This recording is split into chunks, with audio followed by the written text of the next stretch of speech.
मेरे से कैसे नहीं होगी मैकेनिक्स, जन्म ही मेरे से हुआ है, मेरा नाम ही पिताजी ने मैकेनिक्स पांडे रखा हुआ है। कि वो टाइम वाली प्रॉब्लम दूर हो जाए, क्या वो टाइम वाली प्रॉब्लम दूर हो सकती है जिसमें कि आप कम समय में ज्यादा अच्छा मार्क ला सकते हो।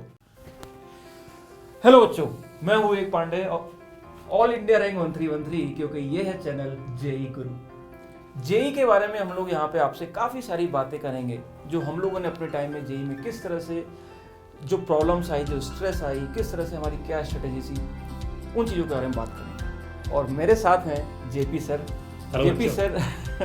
जेपी सर का अपना एक बहुत बड़ा चैनल है नीट का। मैं इनको ज़बरदस्ती खींच के लाया हूँ क्योंकि ये है आईआईटी के और ऑल इंडिया रैंक 44।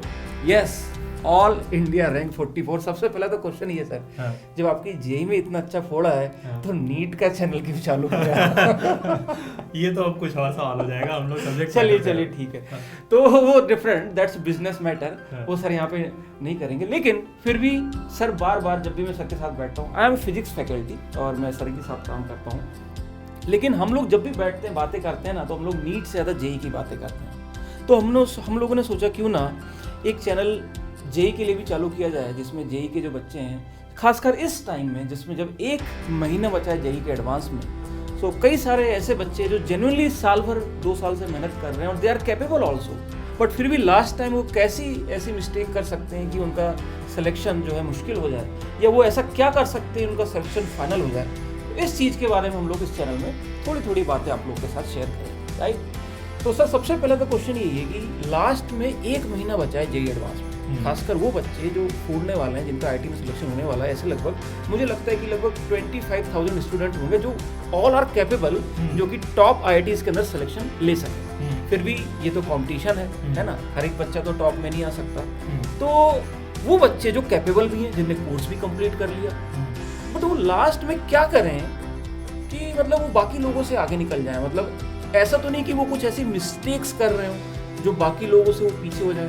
तो क्या मतलब 1 महीने में लास्ट में क्या करना चाहिए एडवांस के लिए? देखिए, अगर आपकी तैयारी अच्छी है, बच्चों की तैयारी अच्छी है, ऑफ कोर्स हम उन्हीं बच्चों की बात कर रहे हैं, बिल्कुल, मतलब टॉप 25,000 जो जिनको पता है कि इस बार फोड़ना है। बट तो अगर अच्छी तैयारी है तो सबसे पहले तो आप अपना कॉन्फिडेंस हाई रखिए कि मेरी अच्छी तैयारी है, और उस तैयारी के बारे में आपको वो होना है कि इस तैयारी की बदौलत मैं अच्छा रैंक लाऊंगा और अच्छा वो करूँगा। तो उस कॉन्फिडेंस से आप रहेंगे।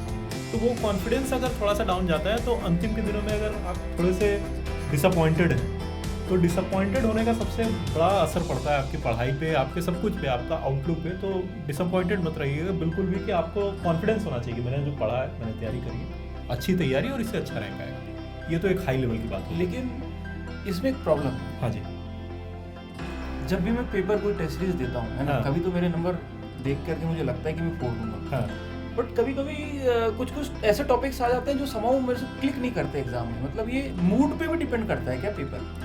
देखिए, मूड पे नहीं डिपेंड करता है। अगर आपको ये पता है कि कुछ चीज़ों में थोड़ी सी दिक्कत आती है, मुझे अधिकतर बच्चों को पता होता है। कुछ मेरे अगर ऐसे टॉपिक आ गए जो हाँ। मेरे मतलब कॉन्फिडेंस नहीं है। मैंने कई बार देखा है कि गलती ये होती है कि अगर आपने पेपर करना शुरू किया और कुछ के शुरू में आपका रिदम नहीं बना, आपने कुछ के गड़बड़ कर दिए, हाँ। क्वेश्चन सिलेक्शन में मिस्टेक करी, हाँ। तो वहाँ के बाद आप डाउनहिल ही जाओगे। तो वो अगर आपने मिस्टेक कर दी शुरू में, जैसे आप कोई रेस दौड़ने वाले हो, 3 घंटे की रेस है, और शुरू में ही आप अगर सबसे गिर गए या कुछ चोट लग गई, कुछ हो गया, पीछे हो गए, तब तो वो कैसे दौड़ मतलब है तो मैराथन, लेकिन आप शुरू में ही देख लोगे ना कि आप पीछे आ गए, आपको लगता रहेगा, दिमाग में घूमता रहेगा। और वो अगर उस फीलिंग को आप जीत सकते हो तब तो बहुत बढ़िया है, कोई दिक्कत नहीं है। लेकिन मोस्ट ऑफ द बच्चे मुश्किल हो जाएगा ना सर, ऑलरेडी गिरा हुआ है, उठेगा फिर दौड़ेगा। हाँ, तो गिरना नहीं है ना, गिरना नहीं पहले है, ये और शुरू में नहीं गिरना इंश्योर करना है। तो शुरू में जो भी क्वेश्चन चूज करिए, पहले धीरे धीरे दौड़ो, बिल्कुल, बट बोल्ड नहीं होना है पहली बॉल पे। हाँ, 2-3 ओवर खाली चले जाए। Early victories are really good for confidence. Early victories are really good. तो इसका मतलब वो जो आपके सामने पेपर आया, उसको शुरू में देखना है, भले उसमें टाइम वेस्ट हो रहा हो। ये मत सोचो कि मेरा टाइम वेस्ट हो रहा है। हाँ। आप केयरफुल है, आप अपना विकेट नहीं उड़ने देना है कि आप किसी क्वेश्चन में फंस गए पहले ही अटेम्प्ट में, तो वो विकेट उड़ने वाली बात है। विकेट उड़ने, हाँ, तो शुरू में कुछ ऐसे सवाल जरूर पिक करिए जिसमें आपको लगता है तुरंत कि इसका तो हो जाएगा, और उससे जो एनर्जी आएगी, जो खुशी होगी आपको, वो आपको प्रोपेल करेगी। आप ऐसा होना चाहिए, क्वेश्चन देके आपको स्माइल आनी चाहिए कि ये क्वेश्चन तो हो जाएगा। एग्जैक्टली, क्वेश्चन देके स्माइल आनी चाहिए, वही क्वेश्चन ट्राई करना है सबसे पहले। हाँ। और इस चीज की प्रैक्टिस आप रेगुलर टेस्ट में करते रहेंगे, क्योंकि वहां जाके आप सोचो मैं क्वेश्चन देके स्माइल आ जाए, इसकी प्रोबेबिलिटी बहुत कम है। तो ये घड़ी में ये चीज हो जाती है। सो फर्स्ट थिंग इज कि शुरू में अगर आप पेपर उठा रहे हैं तो उस पेपर में आपने वो क्वेश्चन चूज करना बहुत जरूरी है जिसको देख करके आपको कॉन्फिडेंस है, जो आपसे एक बार में हो जाए, आंसर आ जाए, मैच कर जाए, and you will be happy. That confidence will take you ahead, है ना। तो यानी अगर शुरू में आधा घंटा भी लग जाए ये देखने में, हाँ, तो भी वो वेस्ट नहीं है। बिल्कुल, आप प्रायोरिटाइज कर रहे हो कि वो लास्ट में बढ़ जाएगा टाइम आपकी एफिशिएंसी। हाँ हाँ, बिल्कुल आप प्रायोरिटाइज करो शुरू में कि मेरे को कौन सा अपना वो खेलना है गेम यहाँ पे, कौन सी वो चीज करनी है। हाँ। और अगर टफ पेपर आया तो सबके लिए टफ है, सबके लिए टफ है, हाँ, ठीक सबके लिए टफ है। है। उसमें मीडियोकर क्वेश्चन देखो, कोई ना कोई तो होगा, एक आध क्वेश्चन बिल्कुल, और जो आपको आता होगा वो हमें आता होगा। हाँ, दूसरी चीज सर क्या बोलेंगे आप, 3 सब्जेक्ट है, फिजिक्स, केमिस्ट्री, मैथ। हाँ, अच्छे बच्चों के लिए, अच्छे बच्चों की बात कर रहा हूँ, टॉप 5000 रैंक की बात कर रहा हूँ। हाँ, सबसे बड़ी दिक्कत जो मुझे लगता है टाइम की आती है, वो 3 घंटे कम पढ़ते हैं, राइट। हाँ, कोई बच्चा अगर मैथ ज्यादा दे दे तो हाँ। फिजिक्स में कम पड़ जाएगा। तो ये तीनों सब्जेक्ट में अभी 1 महीने में क्या करे कि वो टाइम वाली प्रॉब्लम दूर हो जाए। क्या वो टाइम वाली प्रॉब्लम दूर हो सकती है? देखिए टाइम वाली प्रॉब्लम तो नहीं दूर होगी क्योंकि इतने सारे सवाल हैं और हार्ड क्वेश्चन कुछ होंगे, उसमें अगर टाइम लगना है तो लगना है, लगना ही है, उसमें आप कुछ नहीं कर सकते। फिर आई थिंक ऑप्टिमाइजेशन का वही जो हम लोग के टाइम में आई थिंक अभी भी वही होता था कि केमिस्ट्री एक पेपर है जिसमें कि आप कम समय में ज़्यादा अच्छा मार्क ला सकते हो।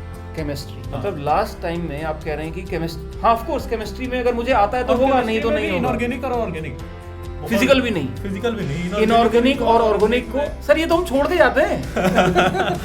और इसी से रैंक आती है सबसे, चूंकि 1313 44 फर्क समझ में आया। इनऑर्गेनिक आप इस चीज को ध्यान रखिए कि देखिए जो एग्जाम है, हर एग्जाम आपके उस चीज को नहीं टेस्ट कर रहा है कि आप कितने इंटेलिजेंट और कितने हाँ, हम तो बाबा समझते हैं अपने आप को मैथ में। हाँ, आप मैथ के फोड़ू हो, फिजिक्स से फोड़ू हो, केमिस्ट्री, लेकिन रैंक नहीं आएगी, रैंक केमिस्ट्री से आएगी। तो केमिस्ट्री में तो क्योंकि रटना है, लोगों को लगता है हम क्यों रटे, हम उसमें लोगों का थोड़ा सा वो डाउन होता है कि हम तो थिंकर, हाँ मतलब लगता है कि हम तो वो आइंस्टाइन है, केमिस्ट्री केमिस्ट्री अपने उसके शायद याद भी नहीं होती एक्चुअली में। रियल लाइफ में शायद वो स्किल पता नहीं कितनी इंपॉर्टेंट है, मुझे नहीं पता। लेकिन देखिए आपका एग्जाम है और आपका फोकस एग्जाम क्लियर करना है, तो जो एग्जाम में पूछा जा रहा है उसके अराउंड आपको करना पड़ेगा। ये आप नहीं, प्रॉब्लम सर ये केमिस्ट्री में ना याद नहीं होते, मतलब शायद कोशिश भी हम सही से करते हैं। मैथ्स में याद करने की जरूरत पड़ती नहीं है, वो एक फॉर्मूले से तो वो हमें, और उसमें मजा आता है लॉजिकली आगे बढ़ने में। और केमिस्ट्री में ना ड्राई लगता है, हाँ ड्राई लगता है, बहुत रूखा। तो मुझे लगता है कोई उसका वो नहीं है, लेकिन उससे मार्क्स बहुत अच्छे आएंगे आपके, बिना टाइम लगाए अच्छे मार्क्स। हाँ, मतलब अगर आपको बिल्कुल दिखना है कि मेरा रैंक मल्टीफोल्ड से इंप्रूव कर जाए अभी के टाइम में, कोई चारा नहीं है। 1 महीने में केमिस्ट्री में अगर बिल्कुल बैठ जाऊं, घोट लूं बैठ के, पी जाऊं उसको पानी में घोल के 5-6 बार, मतलब इतना ज्यादा इम्पैक्ट करेगा ना आपको। कड़वा है लेकिन सच वही है कि उसको करोगे तभी। और मैथ और फिजिक्स में तो तोते उड़ने वाला एग्जाम है ना। तो बच्चों दूसरा पॉइंट, केमिस्ट्री जिन लोगों ने सोच रहे हैं ना कि मैं मैथ में बाबा हूँ, मैं फिजिक्स का तो मैं आइंस्टाइन ही हूँ, मेरे से कैसे नहीं होगी मैकेनिक्स, जन्म ही मेरे से हुआ है, मेरा नाम ही पिताजी ने मैकेनिक्स पांडे रखा हुआ है, तो भैया ऐसे बच्चों के लिए उसमें ओवर कॉन्फिडेंस मत घूमिए। हाँ, मतलब केमिस्ट्री में अभी 1 महीने में आप इतना इंप्रूव कर सकते हैं कि आपकी रैंक मैनीफोल्ड सर ने जैसा कहा इंप्रूव हो सकती है। लेकिन ये चीज मैथ और अब एक और चीज इसमें है कि मैंने ये भी देखा था उस टाइम, अब पता नहीं, लेकिन मैंने देखा था कि फिजिक्स और मैथ्स में लोगों का स्कोर एक दिन बहुत ज्यादा आ सकता है, किसी दिन बहुत हाँ, हाँ, वही ये पॉसिबल है। फ्लक्चुएशन मैथ और फिजिक्स में टॉपिक पॉसिबल है, उठपटांग आ गए ना, जो नहीं पढ़ के गए। केमिस्ट्री में जिसका नंबर आता था वो हमेशा ही कंसिस्टेंट आता था। अगर उसके अच्छे नंबर आ रहे हैं तो अच्छे ही नंबर, किसी दिन ऐसा केमिस्ट्री पेपर नहीं आ सकता कि आपकी केमिस्ट्री अच्छा है तो आपको खराब नंबर आएगा, हो ही नहीं सकता।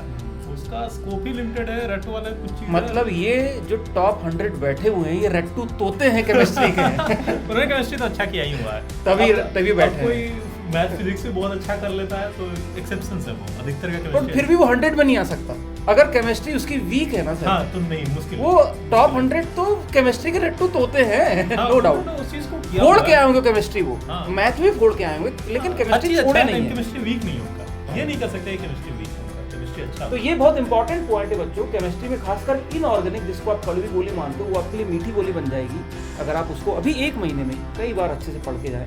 कई सारे आपके पास सोर्सेज है केमिस्ट्री के, खासकर एनसीईआरटी बुक पहले पढ़नी है, फिर उसके अलावा आपके पास जो आपके नोट्स होंगे, जो आपके टीचर्स हैं, उनसे कंसल्ट करो, पुराने पेपर उठा के देखो कैसे क्वेश्चंस आ रहे हैं, तो केमिस्ट्री को इज्जत देना चालू करो, और 1 महीने में हो सकता है, राइट। और लास्ट पॉइंट आप क्या बोलना चाहेंगे सर? लास्ट पॉइंट, जैसे 3-6 घंटे का पेपर है ना, 6 घंटे एक साथ बैठ के शुरू में तो दिमाग चलता है, लेकिन लास्ट में ना मन भर जाता है पेपर करते करते। ऐसा मेरे साथ भी होता था, और हर एक बच्चे के साथ होगा।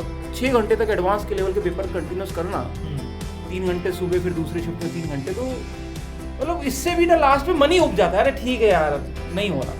हाँ। वो जो फीलिंग है उसी को फटीग कहते हैं, मेंटल फटीग, राइट। तो वो कैसे दूर, मतलब वो हो सकता है दूर या नहीं हो सकता, या वो झेलना ही है, क्या है वो? देखिए एक लेवल पे थोड़ा फटीग तो आएगा। 6 घंटे बहुत ज़्यादा है। मुझे भी याद है कि हम लोगों का एग्जाम 1.5 घंटे का था, 4.5 घंटे का था, 6 घंटे का तो नहीं था। तो आपके 3, हाँ उस टाइम 3 पेपर होते थे, हाँ, और 1.5 घंटा 2-2 घंटे के होते थे। हाँ 2-2 घंटे के, सॉरी 1.5 नहीं 2-2 के। हाँ 2-2 घंटे, सॉरी मेरा भी 2-2 का ही तो था। 6 घंटे का था, हाँ। लेकिन 2-2 घंटे का था, थोड़ा ब्रेक मिल जाता था। लेकिन फिर भी लास्ट पेपर में ना मन भर गया था। हाँ मैथ्स का था मेरा लास्ट। लेकिन आई थिंक एक ही चीज़ आप पॉजिटिव थॉट से रख सकते हो कि यार थोड़ा सा ना पढ़ाई को, जो वहाँ पे क्वेश्चन पूछे जाते हैं, थोड़े से मतलब वो मैं बोला ना कि एनर्जी देते हैं। हाँ क्वेश्चन ऐसा है कि आपको करने में मजा आ रहा है। कुछ क्वेश्चन करने में मजा आता है मैथ्स में। तो उस तरह से आप सोचोगे ना, जिनमें आपको मजा आ रहा है, तो थोड़ा सा ना, और अगर उस एनर्जी को बरकरार रखना है तो वही आपको सोचना पड़ेगा कि ये गेम है, आज मुझे थोड़ा सा वो तो वहाँ पे वैसे भी थोड़ा सा आदमी स्ट्रेसफुल भी रहता है, हाँ। मोटिवेटेड भी रहता है, लेकिन बिल्कुल।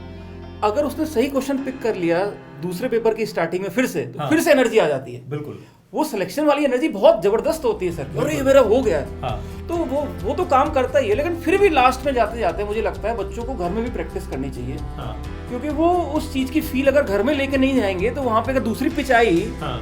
तो बड़ा मुश्किल है उस चीज को रेप्लिकेट करना। थोड़ा सा बीच में टाइम लेके अगर लगता है कि शांत हो जाओ, थोड़ा सांस ले लो, थोड़ा सा पानी पी लो, हाँ। तो थोड़ा सा ना थोड़ा सा वो कर लो। आपका माइंड थोड़ा सा शांत हो जाता है। लेकिन बड़ा मुश्किल है सर, बहुत स्ट्रेस होता है। बहुत स्ट्रेस होता है, वो लेकिन क्वेश्चन ही शांत कर सकता है जो सही हो जाए पहली हाँ, बार लेकिन में। आप लोग, कई लोग बोलते हैं कि दिमाग एनर्जी खत्म होती रहती है, तो लोग बोलते हैं चॉकलेट वगैरह लेके जाए करो, थोड़ा सा खा लो। अलाउड है वहाँ पे चॉकलेट? अब मुझे ये नहीं पता, लेकिन एनर्जी के लिए आप कॉफी कैफीन वगैरह यूज कर सकते हैं, बट वो थोड़ा सा अलाउड है कि नहीं हाँ, मुझे वो देखना देखना पड़ेगा। लेकिन पड़ेगा। पानी वानी पी और चॉकलेट के नीचे एक चिट भी लगी हुई है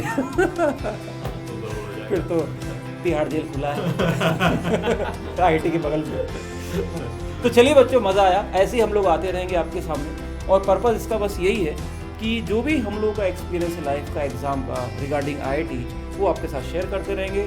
और जो हमसे बच्चे पढ़ते हैं, स्पेशली जो हमारे बच्चे डिफरेंट बैचेस में पढ़ रहे हैं, ये उनके लिए भी वीडियोज़ हैं। और अल्टीमेटली तो देखो बच्चों, आपकी मेहनत ही है जो आपने 2 साल से की है। इस 1 महीने में बहुत ज़्यादा फर्क नहीं पड़ सकता, लेकिन फिर भी आपने अवॉइड करना है नेगेटिव फर्क, कि एटलीस्ट नेगेटिव तो ना हो। कैसे नेगेटिव? पहला पॉइंट सर ने बताया कि जो भी आपने एग्जाम में पेपर जब स्टार्ट करना है, भले 30 मिनट लग जाए, 30 मिनट ज़्यादा हो गया, 15 मिनट लग जाए, 15-20 मिनट, लेकिन उसमें पहला क्वेश्चन, दूसरा, तीसरा क्वेश्चन ऐसे स्टार्ट करने हैं जो जिनके आंसर आ जाए, क्योंकि उससे जो कॉन्फिडेंस आएगा, एनर्जी आएगी, उससे आप वो भी कर देंगे जो आपको पहली बार में देखने में मुश्किल लग रहा हो। दूसरी बात, केमिस्ट्री एक ऐसा सब्जेक्ट है जो कि लास्ट में, इनऑर्गेनिक केमिस्ट्री स्पेशली, इनऑर्गेनिक और ऑर्गेनिक, कि लास्ट में अगर आप थोड़ी सी इस पर मेहनत करेंगे तो बहुत ही अच्छे चांसेस हैं कि आपकी काफ़ी ज़्यादा नंबर इंप्रूव हो जाएं as compared to maths and physics, right. और तीसरा पॉइंट रहा फटीग का, मेंटल फटीग का, तो उसके लिए सर ने वही कहा कि वो तो होना ही है, तो उस चीज़ को पहले ही घर में टेस्ट दे करके 3-3 घंटे के 2 टेस्ट दो एक ही दिन में, फिर उसके बाद 2 दिन का गैप रखो, फिर से 3-3 घंटे के 2 टेस्ट दो, तो आपको आइडिया लग जाएगा कि आपकी बॉडी, आपका माइंड किस पॉइंट पे जा करके अटक जाता है, कहाँ पे आपको फटीग फील होता है, राइट।